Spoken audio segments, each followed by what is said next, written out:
Get ready to take a flamethrower to the official narrative and learn what the elites don't want you to know. You're listening to The Tom Woods Show.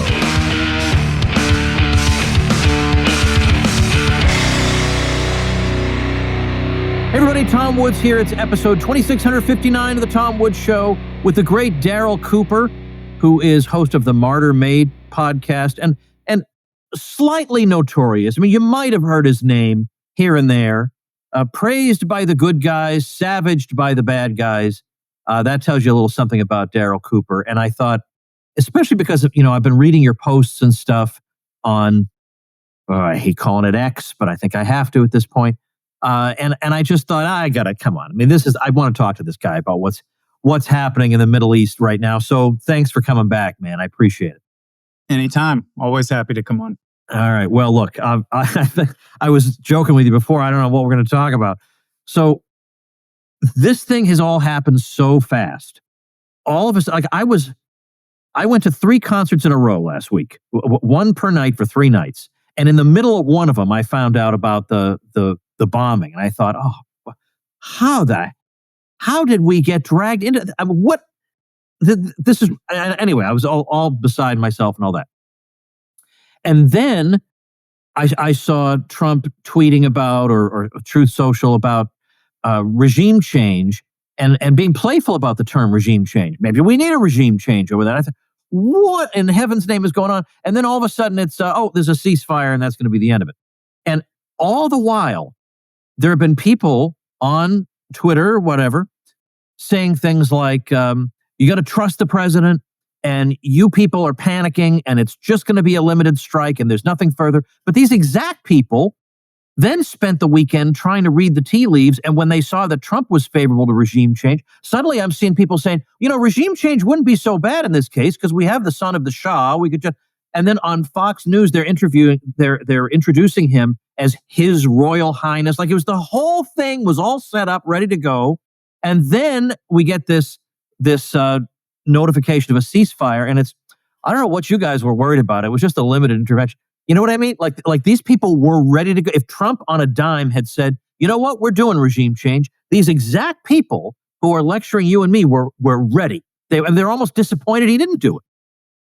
Yeah, it seems to me that there's a few different classes of people who've responded to it, right? One is the just insane neocon Mark Levin types who worship blood and violence and just want to see Iran burned to the ground by any means necessary.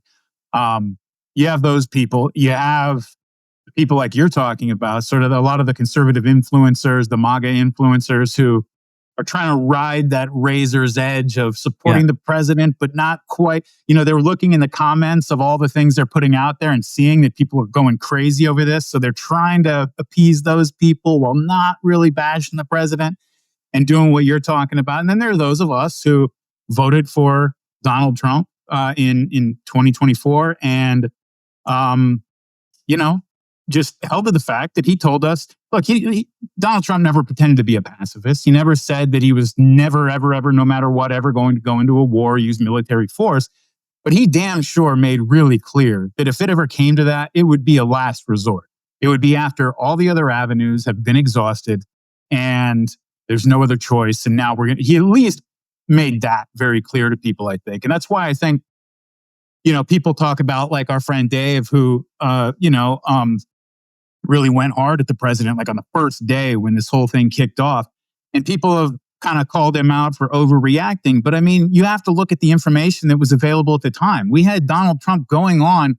And to me, this is one of the things that bothered me the most about the entire situation is right at the beginning when he came out and was essentially bragging about using the white flag of truce and a false pretense of negotiations to draw the Iranians into a false sense of security so that they could be hit at the beginning. Like, you're saying something like that. I mean, you're not just talking about, there's people out there who'll say, it's war, all's fair in love and war or whatever. But I mean, no, that's not true. And that's never really been the Western way of war. And when it has gotten to that place, we look back on all of those times with horror.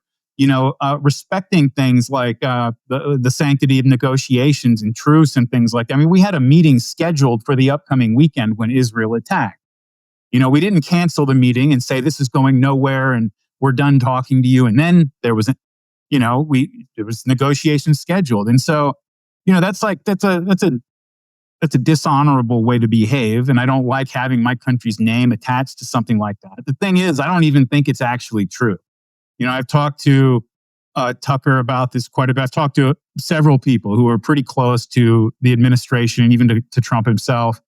And they all say the same thing, that Trump was trying to negotiate with the Iranians. Netanyahu called up and gave him basically a fait accompli, said, we're doing this, and that's that. And that Trump sort of was adjusting his messaging on the fly, trying to respond to events and appear in control, I guess. But, when Trump is coming out one day, like you said, peace, negotiations, regime change. We're going to kill the Ayatollah. We know where he is, but maybe we won't. I mean, people were very justified in getting as worked up as they did, and people getting that worked up, honestly, I think that filtered its way up to the president. You have people like Steve Bannon, who came in and had lunch with Trump a day or two before. I think it was maybe midweek. And, Tucker went in and talked to him. And these are all people that he brings in and talks to because they're in touch with certain parts of his base, and they were telling him that this is really going to be a problem if you allow us to get dragged into this. And so, I think that, let me tell you what I think happened, right? Is recently we found out how Israel actually began this war. And if you think about it, it's really a kind of an evil genius, new way of trying to overthrow a government. But it is a genuinely evil thing to do. They launched a sneak attack on Iran. And in the midst of the chaos, while they're assassinating generals and government officials and blowing things up and taking out communications and command and control, so there's just sort of a lot of fog of war. Nobody knows what's going on amidst the chaos in Iran. They start calling up the surviving Iranian senior generals that they couldn't get their hands on or find the location of. And we've got these recordings of Israeli intelligence agents telling these generals that you need to make a recording of yourself saying you surrender and you oppose the government, or we're going to kill your wives and your wife and children. And it's like, again, kind of evil genius way to try to overthrow a government. But I think what we found out very quickly, like as soon as the second day, I think we found out that Netanyahu had no plan if that didn't work. And Iran reconstituted itself and started shooting back. Because once that happened, they flipped immediately from let Israel cook, let them do their thing, just stay out of their way, to America, we need you to join this fight and get in here and help us out. They did that when, you had government officials that morning saying that Israel doesn't need any help. Everybody relax in America. Stop freaking out. We're not asking you for anything. We need American help like that afternoon. And I think it's because there was no plan B once they realized that the regime was not going to crack and break down that easily. And they were shooting back. And Netanyahu had no way of making them stop shooting back. You can blow up stuff, wars are not won by taking account of who racked up the highest score. Ask the North Vietnamese or the Taliban about that. America's never lost a war if that was the case. It's just, the Iranians took Israel's best shot and hopefully learned the lesson that, look, the Israelis can punch hard, but hopefully the Israelis learn the lesson that the Iranians can take a punch. And hopefully that keeps these two apart for a little while. Because I think what happened is they both found themselves in a situation that after the first day, neither of them really wanted to be in, but neither one of them could afford to back out of. Yeah. And Trump kind of came in and did the least he could possibly do in order to be able to declare a victory and say, okay, we did this thing, and now hit a reset button and separate the two fighters and send them back to their corners. I think that's what happened based on just reading the news and talking to people, who are a little closer to the situation than me. It helps that Trump has a history of speaking bombastically and being over the top so that he could say, this mission was absolutely successful. The Iranian nuclear program is completely destroyed. And then it was, this will be called the 12-day war because it is over. I declare absolute. It's because he has a history of talking like that you just think, okay, this is another normal, this is another thing. And so it seemed, whereas if like George W. Bush had said, we completely pulverized it would sound so out of character for him. You'd wonder what was going on, but the other thing is, you mentioned Steve Bannon. So I suppose you've seen the clip now where he's talking about Lindsey Graham and Mark Levin. And he appears to be, it's his show, but he appears to be speaking directly to Trump. And he's saying, look, these people are jackals. They're jackals. They're never going to be satisfied with anything you do. And what they love is war and death and destruction. And now he hasn't, he said that nasty thing about Tucker, but Trump hasn't said anything about Bannon. Are you saying that he has been in recent contact with Tucker, like before he made the comment, or after, or what? Both. Yeah, there was that little kerfuffle, but that fence got mended pretty quickly, and there were conversations going on, back and forth. All right. And Tucker, I talk to Tucker fairly frequently, and he was coming at this like very much from a position that would be familiar to the two of us and most of your audience. I mean, he just, realizes what, what Steve Bannon said, or rather, JD Vance said in one of his messages that he put out, that he realizes everybody is just exhausted by this stuff and nobody wants it anymore. Yeah. Maybe we'll go to war again sometime in 20 years, but we're not doing anything like that until this leadership class cycles out. Yeah. We got to get rid of these people. We're not trusting them to do big decisions like that, drag us into things like that anymore. Like they need the Lindsey Graham, when he retires, when all the people who were involved in Iraq are no longer writing columns, when they're all passed on, and the people who are 40 years old now, 35 years old now, are actually the senators. We can talk about it. We can talk about whatever you want, but we're not following these people into something like this anymore. Smart. That's very much where Tucker's coming from, Yeah. And so he was very dismayed when we got involved. But he's pleased that it at least looks like it'll be limited to what we've already seen. Hopefully, Yeah. I mean, look, Israel is capable of just about anything. I told you how they started the war by calling up Iranian generals and threatening to murder their wives and children. And when you look at just what they're doing in Gaza, obviously, these massacres at the aid distribution sites are like a daily occurrence now. It's just, there's very little I would put past the Israelis. And so, if it looks like, Trump is going to, today Trump said something about, getting to a point where the U.S. can buy Iranian oil again. If it looks like that's where things are headed, I wouldn't put it past the Israelis to just try to kill the Ayatollah or do something to ignite this thing. But, the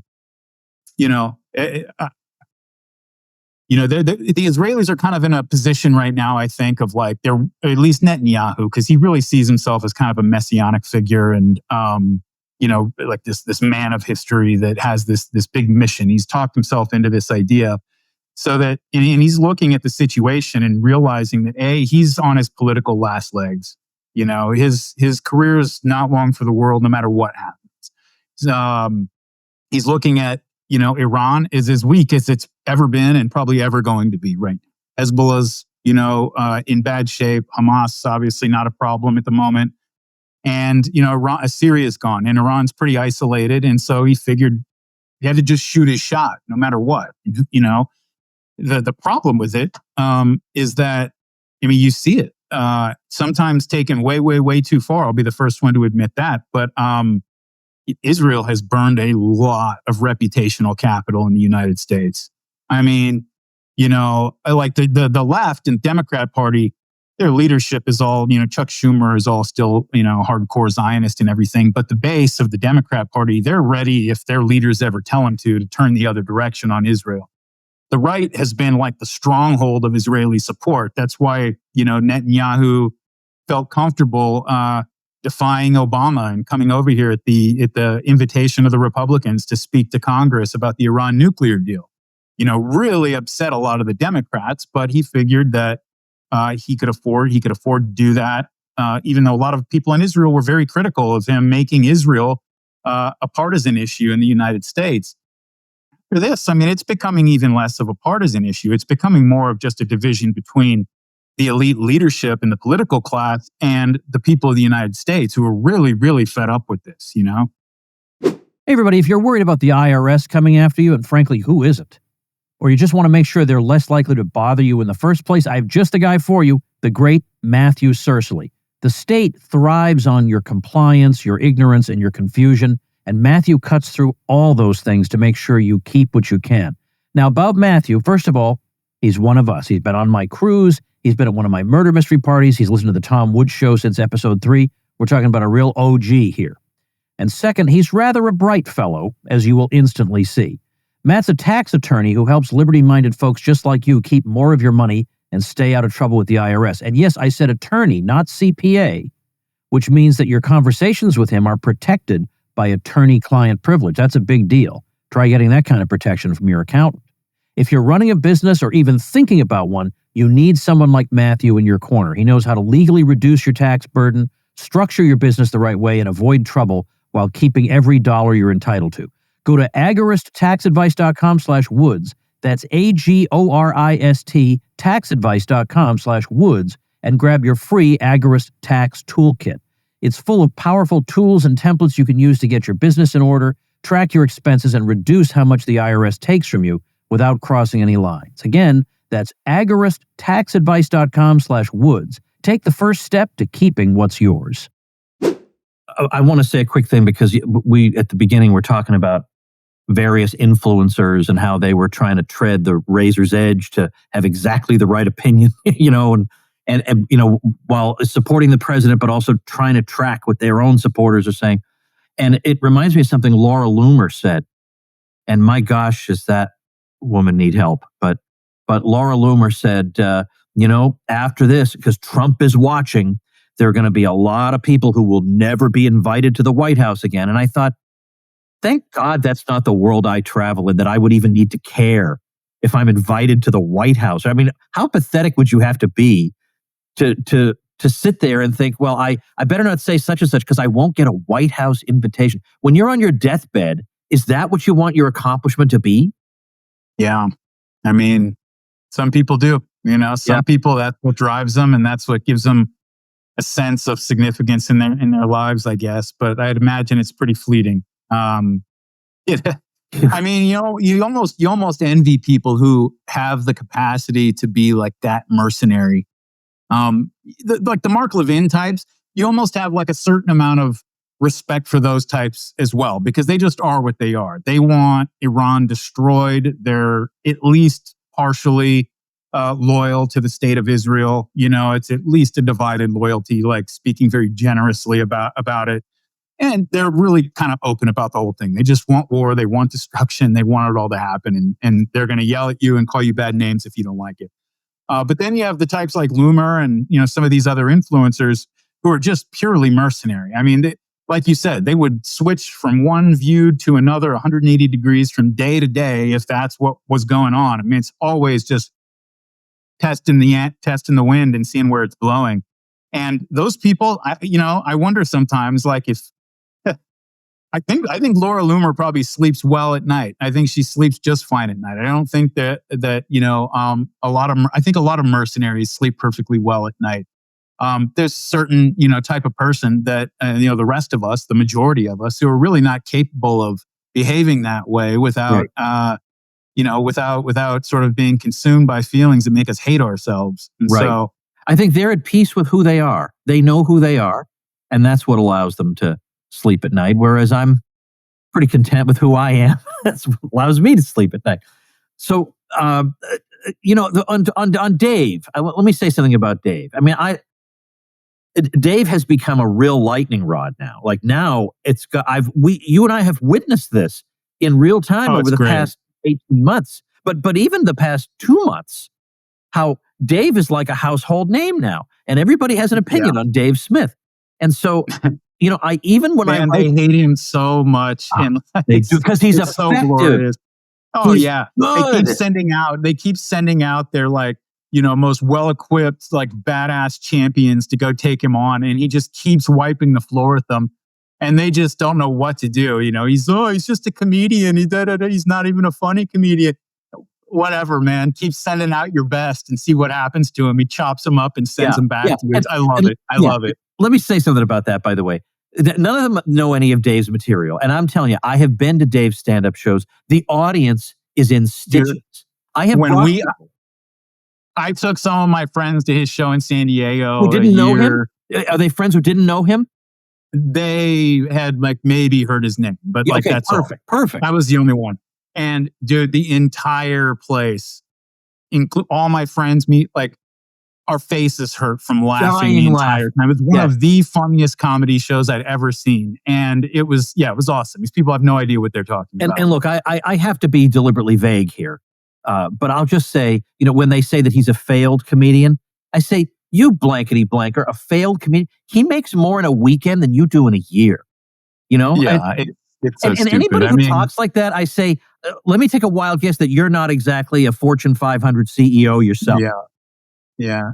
A failed comedian who gets invited on the biggest podcast in the world anytime anything happens in the world that that Rogan wants to talk about. A failed comedian who sells out every single place he goes to, regardless of the part of the country. Yeah, very failed. He'll sell out 5 shows. But they're flailing. They don't have anything else to say about him. No. I mean, I guarantee you they were so excited when they send Douglas Murray after him. They're like, all right, yeah, he's sort of taken on Cuomo and all these other people, but Murray will get him. Oh, geez, was that a mistake? Just seppuku himself on camera. It was just beautiful. Well, I was saying that even my own email subscriber list, because I don't know who. You never know why some people join your mailing list, and maybe they liked one ebook that I had, and so they joined it. So I'm sure I probably have a handful of people who don't like Dave, even on my own mailing list. So the other day, I actually had to say, look, resist the urge to tell me off about Dave Smith and that you don't like him. Dave was in my wedding party. You are not going to change my mind. Okay, it's a waste of your time. Please don't do it. But the thing is, what Trump was threatening to do, what Trump did do, was take military action unilaterally. Now, there's a lot of debate about that because they say, well, the War Powers Act of 1973 says he can do that, but in 30 days, Congress can do blah, blah, blah. But even that part's unconstitutional. That part of the War Powers Act of 1973, that part is unconstitutional. I know a lot about this. I had a big debate with Mark Levin himself about this 15 years ago, and I put all the back and forths at tomwoods.com/Levin 15 years ago. I haven't touched that page. And what was interesting is when I was debating Levin about this, because at the time, Levin was busy defending Barack Obama because he defends all the warmongers, and Obama wanted to intervene in Libya and just wanted to do it on his own. And Levin was there to tell him that it was absolutely okay. I would quote from what Levin was saying, and then I would respond. Not one time in any of his responses did he ever quote me, which is all you need to know. So what Dave was reacting to was that here we are again with a guy who is going to do this, and for all we know, could have gone in indeed with a full-scale war without consulting anybody. And that enough is enough, and we got to stand up to this. There's nothing dishonorable about that. I don't blame Dave at all. I mean, and I don't even think it was an overreaction, again, based on the messaging that was coming out. It was so erratic. And it was so, again, they weren't saying at the beginning, this is some kind of a very limited, situation. Right. From the very beginning, Trump comes out and makes it seem like he was in on this the whole time, that the negotiations were just a ploy to lure Iran to a false sense of security. You hear stuff like that. That's a great reason to get very, very, very upset. Yeah, especially after everything that Trump has done. Anybody who's gonna negotiate in bad faith. Right. What else are they?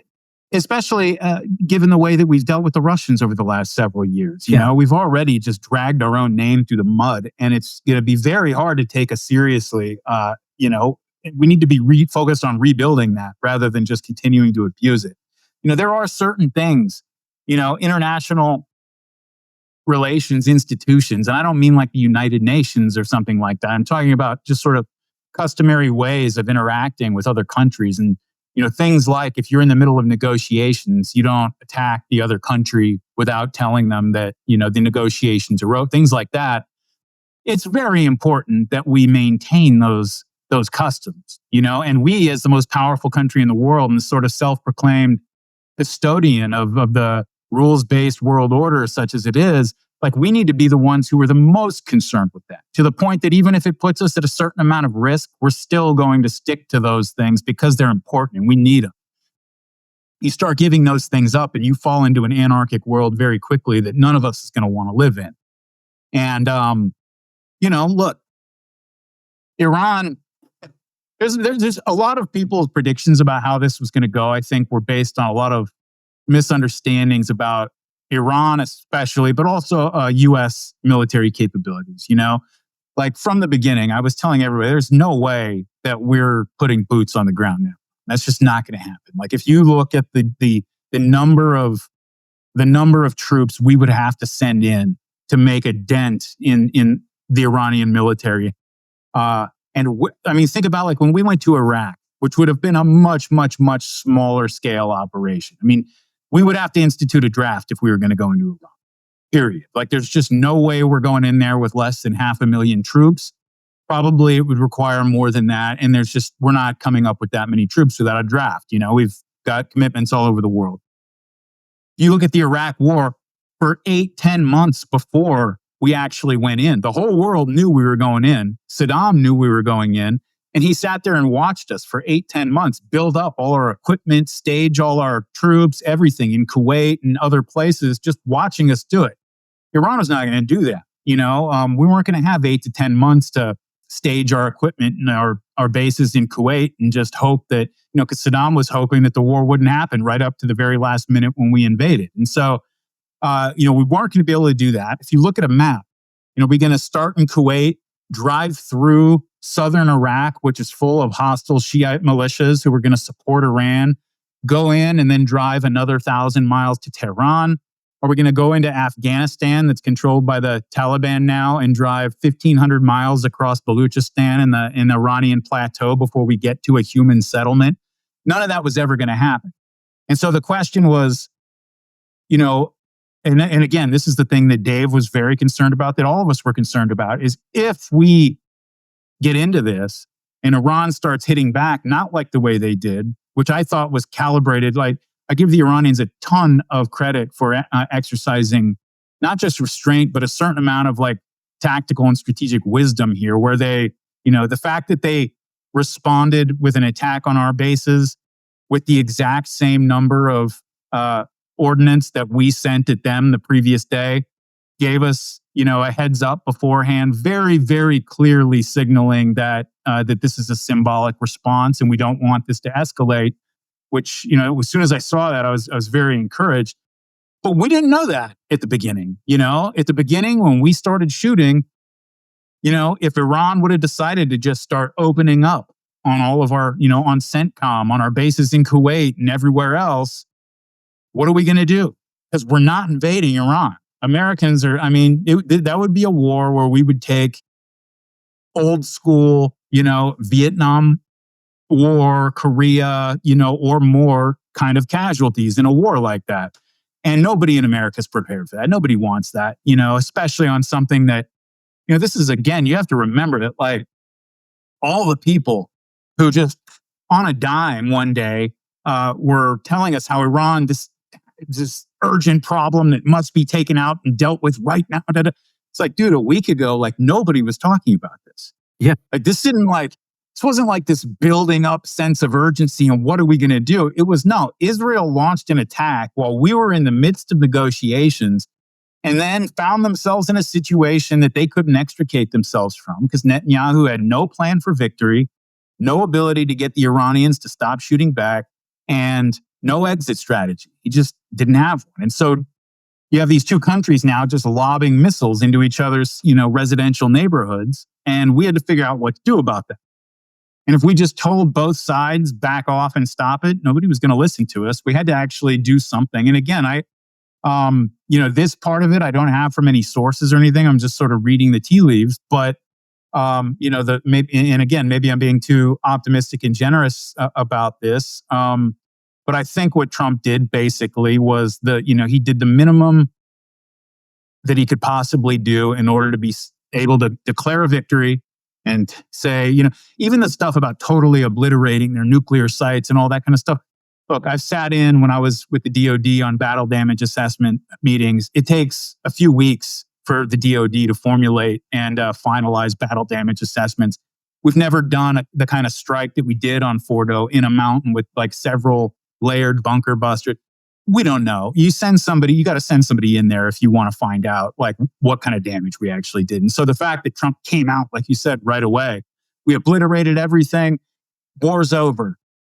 That kind of I think gives us a message that he was coming in here to do something so that he could pull these two parties apart and send them back to their corners, And if that's the case, then I have to say that, like, because look, I don't think even Americans, even people who don't want us backing up Israel to the hilt the way we do, it's not a good situation if Iran and Israel are just launching missiles at each other kind of for the next 2 years. I mean, nobody wants that. It's incredibly destabilizing, and so much can go wrong and expand, and so it's in everybody's interest to get this thing ended. And the question was how to do it. And right now, again, maybe I'm kind of deluding myself with optimism as I want to do. But I think Trump was trying to find a way to do that. And I think that's even what those strikes were about, because the fact that we ended this thing, or we're trying to end it, I guess, it seems like there's, parties on both sides who aren't so sure they want to. But the fact that we were trying to end this thing without any kind of real evidence that we did significant damage to their nuclear program. We don't know where their fissile material is. They still know how to make the bombs. They know how to rebuild the facilities. And we don't know how much damage we did to their main underground facility. And we're still trying to end the war right there. Tells me that was Trump's main concern, was getting this stopped. Yeah. And so, again, I might be deluding myself with optimism. I do that. So. I think that's basically what's happening. Of course, but what you're saying is there's still a scab there that can be picked at by anybody who wants to, because then you can say, well, given that they have the know-how, given that insufficient damage was done, given that nothing about the regime over there has changed, well, what can we do other than a regime change? So it's always there for anybody who wants to pick at it. Now, but sorry, just real quick. I mean, the thing is, like,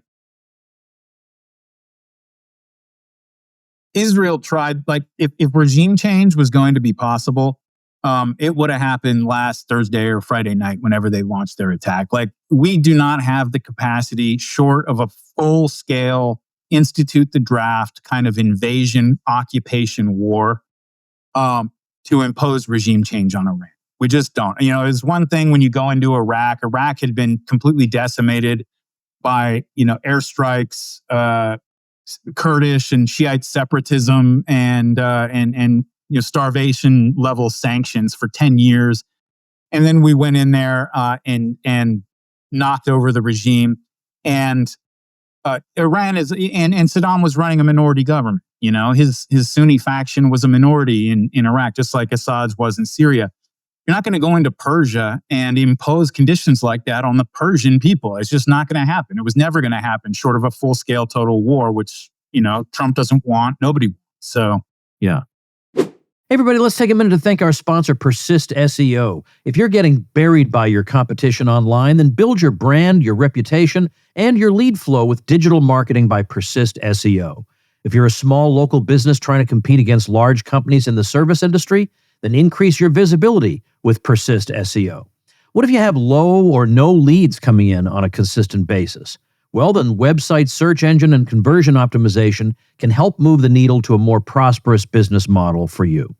Are you tired of cold calling and networking? Use your website as a lead generation engine. What if you're not showing up for your services in the search engines? Well, get found with Persist SEO Expert Search Engine Optimization. All you have to do is call 770-580-3736 or visit them at ineedseo.help for a free website audit and consultation.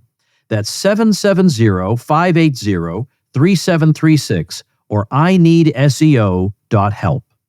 Let me say something about, again, something you said earlier, that the American public, if we look at polling data, is getting impatient, a bit impatient with Israel. And the favorability ratings, let's say, of Israel, especially among younger people, are not that good. Now, a lot of younger people have a lot of dumb opinions on a lot of things. So I'm not putting a stock in them. I'm just saying that this is a fact, that public opinion is shifting, that under age 50 Republicans even are not on balance all that favorable to Israel. I mean, this is an alarming development for Israel. But the way that the response has gone, it boggles my mind. I mean, we have people calling people like you and me, quote, woke right, which is like the dumbest, most low IQ term in the universe, when everything they do is done exactly the way the woke left does it. So you don't like me? That's because you hate Jews. It's all like low IQ, dumb stuff. Like, that's wokery. Well, I want to give you an example. You must know this professor in Canada named Gad Saad. You know that name? Okay.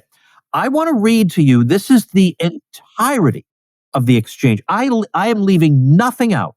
This is the entirety of the exchange. So I had him on the show a couple of years ago. Perfectly pleasant.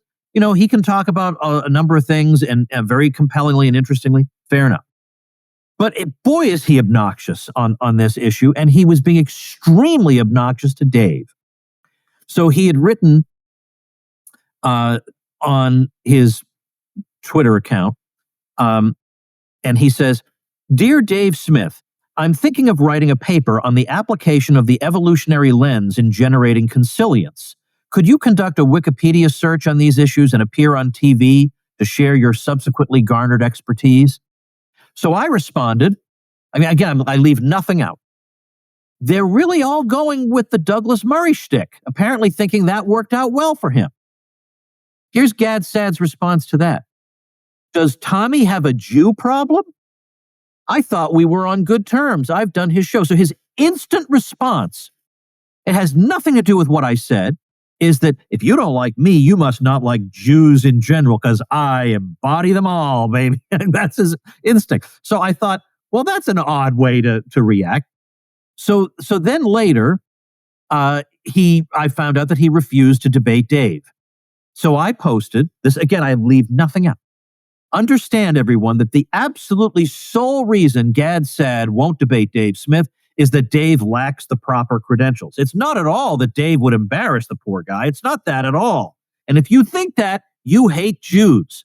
Well, falling right into that trap, Gad Saad's response to that harmless little, bit of snark, was this response: "I'm unsure why this guy has found such animus toward me. I've been on his show and we had a nice chat, but I'm afraid that life is too short to willfully expose oneself to needless venom."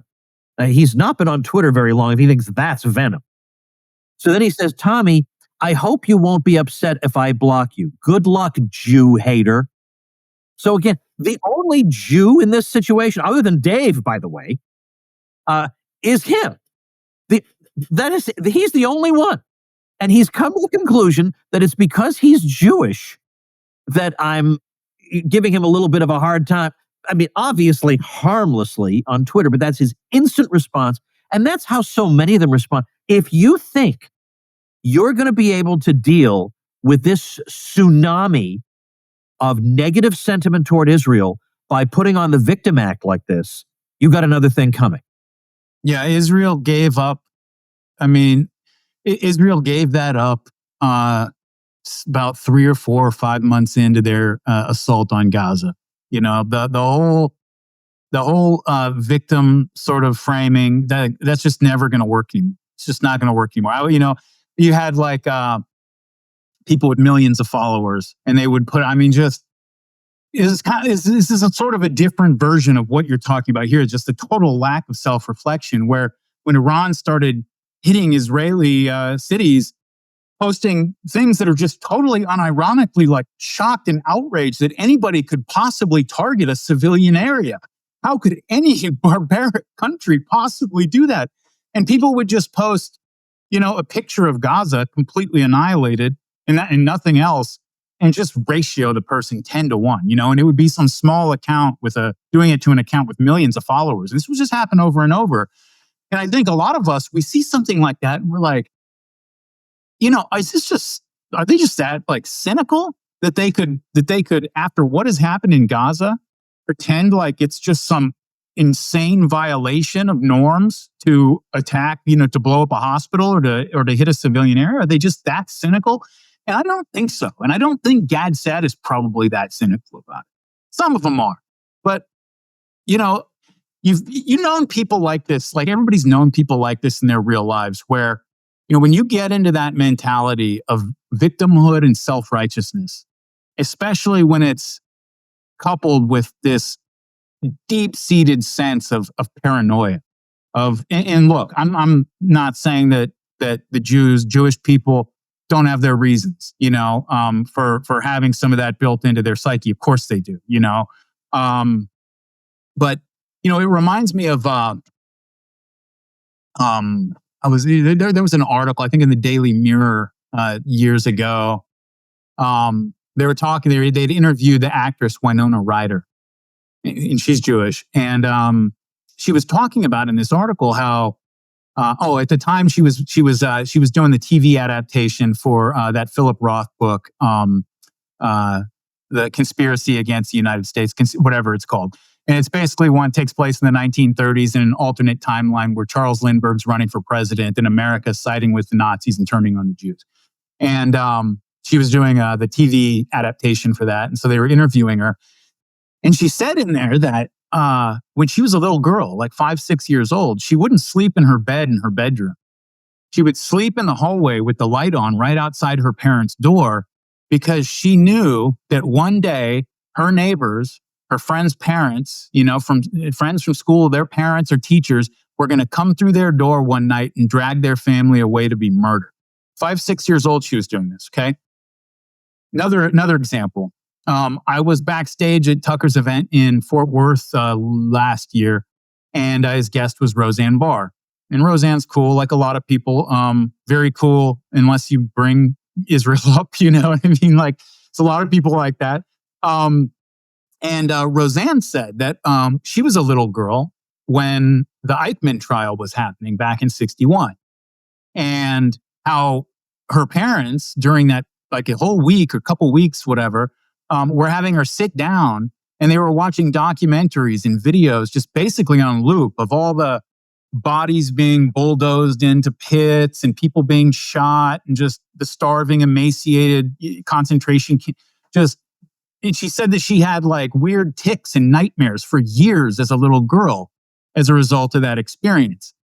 And so when you have like a sort of culture that, I mean, think about like what we're talking about here. Think about Winona Ryder, for her to have that idea in her head at 5 or 6 years old, that her friend's parents are one day going to bust through their door and take her family away to be murdered.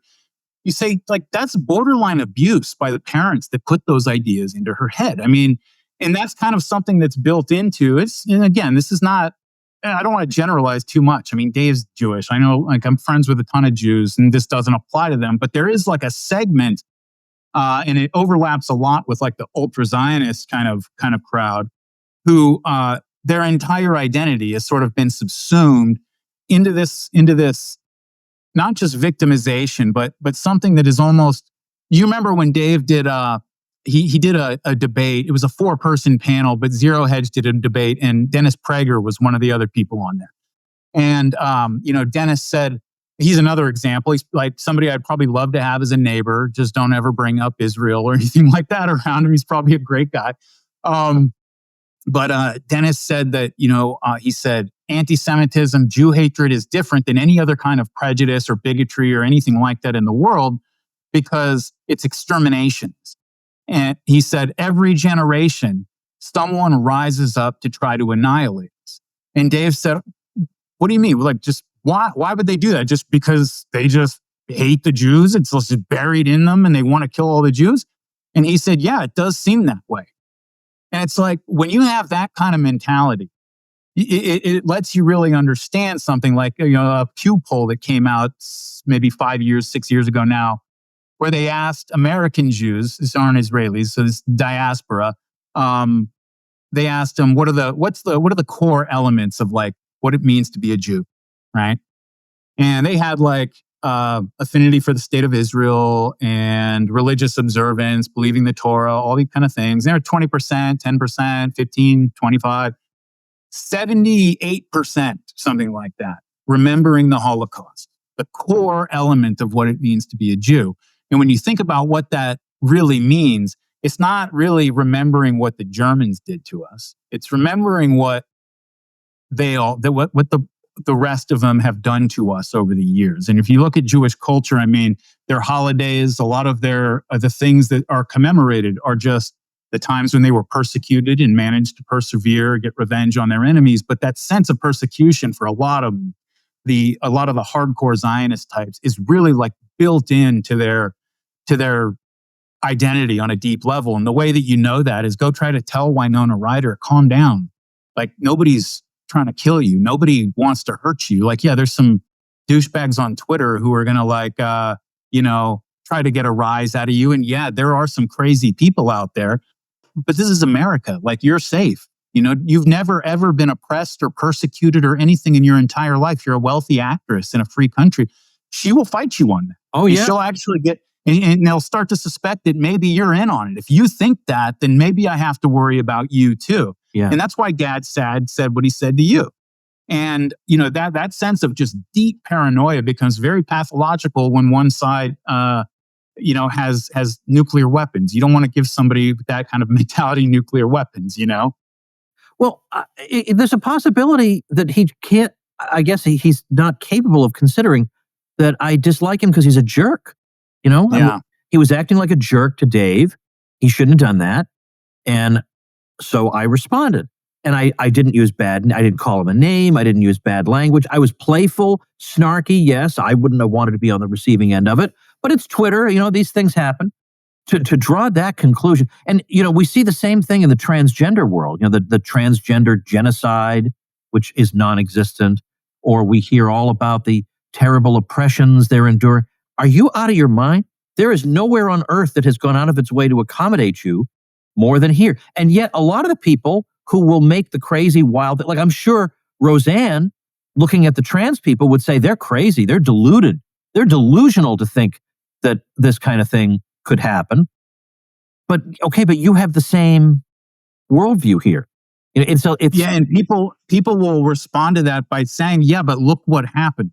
Like, of course they feel that way. And I say, yes, every person who's possessed by pathological, life-defining paranoia, almost all of them have some kind of trauma that led to them. It didn't just grow out of nowhere. They woke up one day and decided to start feeling that way. A lot of times they were hurt or betrayed or something happened, like a woman who's raped and then just can't form relationships, is afraid to leave her house, can't be around men, anything like. You totally understand. But you also somehow need to draw that woman out so she can live her life, normally again. It's not to say that she doesn't have her reasons. She absolutely does, but that's not the point. So it's like the saying that just because you're paranoid doesn't mean they're not out to get you. But there's a flip side to that, which is just because they have been out to get you does not mean that you're not pathologically paranoid. And that's not good, whether or not there are things to worry about out there. You don't want to live like that. It warps your personality, collectively or individually. And, Israel has really run into this, it's sort of done what it ran into the problem that like every revolution tends to run into, whether the French or, you look at like the Soviet Revolution. One of the problems that they all run into is that the things that they do to put the revolution over alienate and anger so many people that the people who end up in charge look around and all they see is a world of enemies. And it turns them paranoid and it turns them reactionary. And eventually, when you think everybody's out to get you, that usually shapes your behavior toward the rest of the world in a way that kind of tends to make, that enemy distinction a self-fulfilling prophecy. You see that again in individuals, you see it in groups.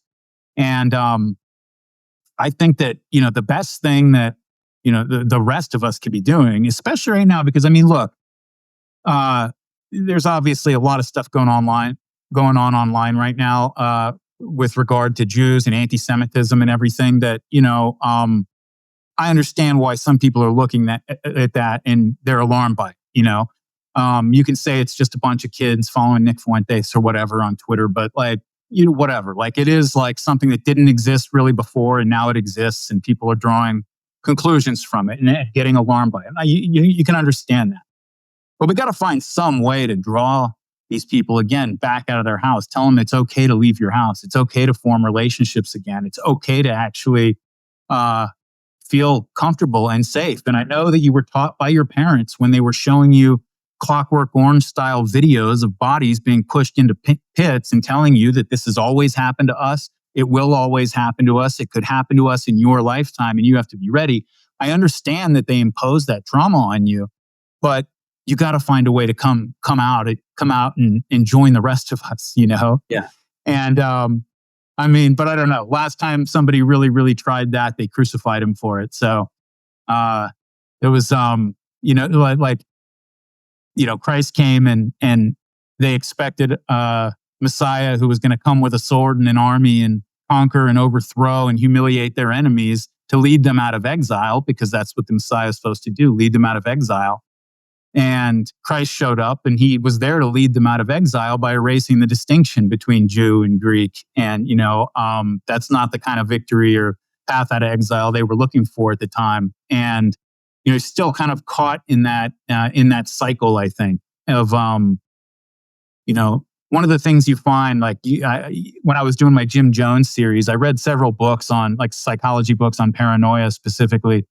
And, one of the things that you pick up is that when people who have a pathological paranoid complex are put into a treatment situation, like if they're, put into an institution or they receive clinical treatment, medication, whatever, all the combination of things, and they actually break through that so that the person gives up the delusion, inevitably, to the point that doctors have a protocol for it, they plan for it, that person will collapse into depression, and just like, it's a really like kind of touch and go time, because that thing, that paranoia,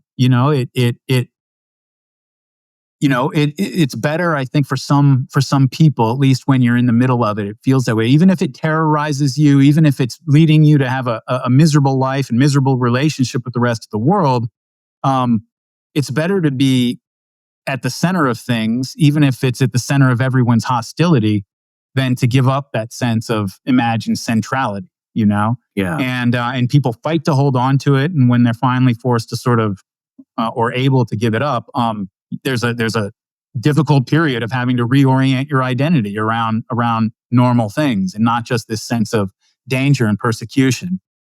And so, it's a tough problem, especially when you got guys like Ted Cruz who are just, I'll tell you, the best thing for me as a Christian that came out of this entire thing, this whole disaster, was we've been trying to get a mainstream conversation about dispensationalism and all that going in America for years and getting nowhere. And Tucker and Ted Cruz helped us finally push that to the mainstream. And I'm glad finally people are starting to talk about it, because it was always a little bit just, it was always a little bit embarrassing to listen to people, our leaders here in America, talk about, radical theocracies like Iran and Saudi Arabia and Qatar or whatever, and then say that because the book of Genesis tells us to, back up Benjamin Netanyahu. It's just kind of a crazy thing. And I'm glad people are finally discussing it, at least. Well, I have something that I'd be happy to, I'd sort of like to announce. So Scott Horton, our dear friend, is in the coming weeks launching the Scott Horton Academy, and not a day too soon. And one of the courses that will be added before the end of the year is by a top-notch theologian who is actually going to walk through the history of how Christendom has thought of the concept of Israel and what it means for Christianity, and whether or not any of this apocalyptic stuff or dispensationalist stuff has anything to do with historic Christianity as universally understood by the Protestant reformers and Catholics and Orthodox alike. Now, that course has been needed forever, and now we will have it. systematically. So it's not just going to be Scott Horton teaching you everything in that brain of his, but that is good enough. But I said to him, you need to have a course on this, because Christians need to be, who are themselves, I think, a little sometimes confused on this. They want to have the right opinion, but they don't know what it is.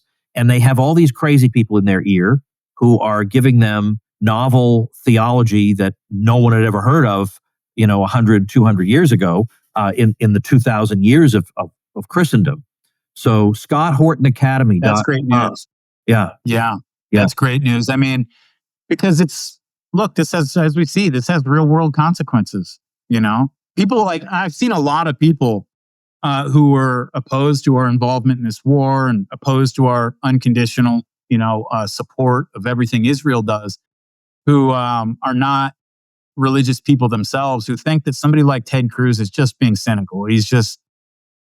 I've known a lot of these people. They're not being cynical. Like, this is what they really believe. They believe, like, you can break through it with like pretty simple, straightforward questions. God says that I will bless you and your seed, and those who bless you and your seed will be blessed, and those who don't will be cursed, or whatever. But you just got to ask yourself, like, okay, so wait a second. Like, are we talking about like DNA? We're talking about blood descent here, like Abraham's physical seed. If that's what you're fixated on, then you got to reckon with the fact that the Ashkenazi Jews that invaded and took over Palestine have less DNA in common with the ancient inhabitants of the Levant than the Palestinian Muslims and Christians who live there. These are people have this like weird idea that, this isn't even really taught if you read a serious book about it, but it's sort of somehow in the pop culture understanding of the whole period, that when the Romans came in and destroyed Jerusalem and the series of wars that they had with the Jews during their rebellions, that they went around like house to house and rounded up every Jew and sent them packing. And they all went to Europe, they went to North Africa, wherever else, and it was just denuded of people. And then sometime later, the Arabs like moved in and kind of came in. So they're like these latecomers. That is not what happened. These are the people who were always there, and they converted to Christianity or Islam over the years. That's what happened. And so if you're going by just blood descent from that genetic line, which is a crazy way it's just a crazy way to think about your religion anyway. You have to reckon with that. If you're going to say that, I ask simple like questions like, okay, if it's if you have a person who is, they're full-blooded Jewish, like they can trace their line, or you could, if you had like a time machine, trace their line right back to Abraham himself on both sides. But 15 generations ago, their family converted to Christianity or Islam, and they don't have any memory of ever being Jewish. They're just Muslim or Christian. Does that person have more right to the Holy Land than a Jewish convert from, Poland? Somebody who, these are, they don't really have good answers for it, because they're ridiculous questions, to respond to a really kind of ridiculous perspective in general. I mean, the idea that we're forming like foreign policy over things like this is just, it's just hard to fathom, honestly, in 2025. I'll just say that a lot of people who were raised in this kind of Christianity have never heard any other point of view before. They have, or they've been told that if anybody speaks to you otherwise, you dismiss it as, quote, replacement theology, and we're against that because it's anti-Semitic. That, I think, is going to be, as you say, that's been allowed to stand for a long time, and hasn't been confronted. But there is no basis for this in Augustine, in Aquinas, in Martin Luther, in John Calvin, in John Wesley. Any of these, this would have been absolutely foreign to them. And now that this is being forced more and more on us, and it's just everywhere we look, well, the time has come to confront this. This is not historic Christian teaching, and it needs to be clarified. So that's going to start happening, because you're going to start hearing more things like the Ted Cruz confrontation, but also Scott is going to be helping out in this front as well. There's so many more things I want to talk to you about, but I'm gonna let you go. The Martyr Made podcast is Darryl's podcast. Is there anything else I can plug for you? I feel like I'm in your debt after this conversation. No, just Martyr Made podcast. Currently working on a series about World War II from the German perspective. Don't worry, it's not a celebration of the Hitler regime. It's just trying to tell a story from an angle that most Westerners have never heard it before. Next episode will be out. I'm not going to say a time. Every time I say a time, like the knives come out when I don't make the deadline. But I'm working on it and I'm almost finished. So Martyr Made podcast. You can find it pretty much everywhere, although Spotify has been taking down some of my episodes recently.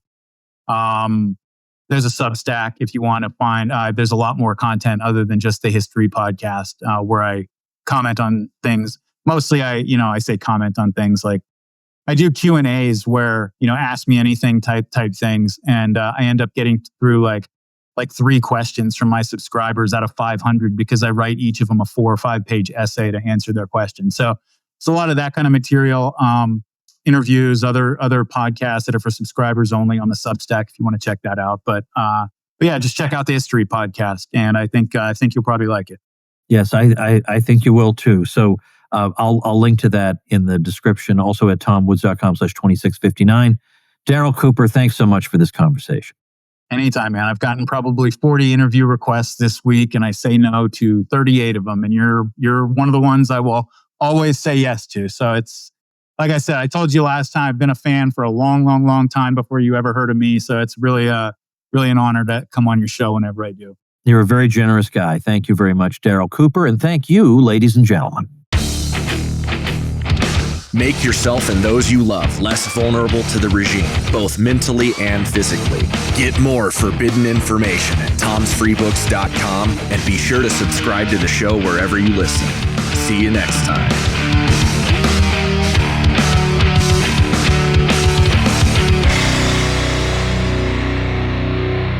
Like the sound of The Tom Woods Show? My audio production is provided by Podsworth Media. Check them out at podsworth.com.